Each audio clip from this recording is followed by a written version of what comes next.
Assalamualaikum. Hello guys. My name is Sarah and My name is Dwi Natasha. we are from the Islamic Psychology Department IAIN Langsa. We will discuss the statement that it's being discussed by many people about poor people are prohibited from having children. Well, this is the article. So, what do you think about this article, Sarah? I personally have never been insinuated by the statement, poor people can have children. It sounds harsh, but it is a fact. In my opinion, poor here is not just a matter of finance, but poor knowledge, poor responsibility. The fact is that there are still parents who give baby to drink coffee. They say so that they don't get sick. The fact is that there are still many eldest children who have to be willing to give up their dreams in order to help send their younger siblings to school. The fact is that there are still many children whose lives are not helped because parents are reluctant to take their children to the hospital because they don't have medical expenses.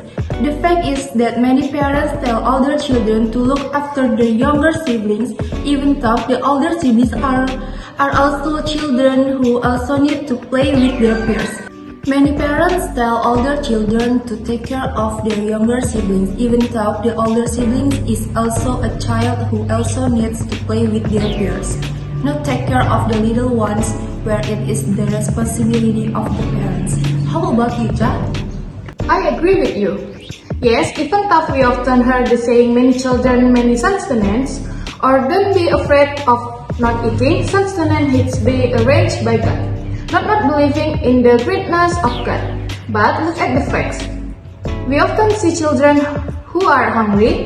Instead of feeding them, their mothers tell them to beg. That's true. There are many old mindsets that we have to break. According to historical records, in the past humans, especially Indonesians, could still live well even without money. This is because Indonesia used to have fertile land and vast seas. The term used to be kail dan batu cukup menghidupimu. Whatever was planted always grew fertile, and whatever was fished in the sea was always obtained. There are many real-life examples, like in this article. It must be recognized that life now requires money.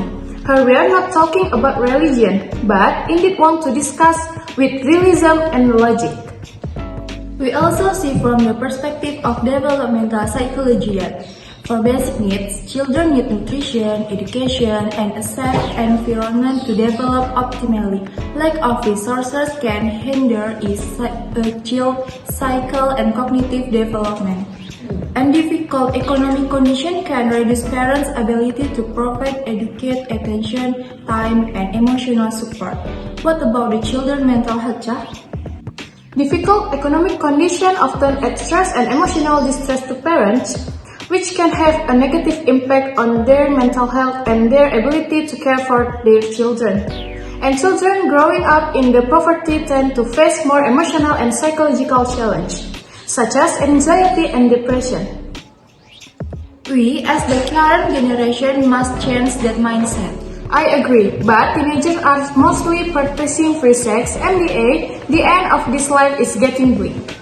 A message to young people: if you don't have anything, yet hold your desire to get married. First, establish your financial and mental readiness. Then, for married couples, if you feel and realize that you are really poor in the economic terms, then stop giving birth to many children into the world. Don't you give birth to them into the world if only to eat you can afford it. How can they get all their rights as children such as proper education if their stomachs are difficult for you to fill?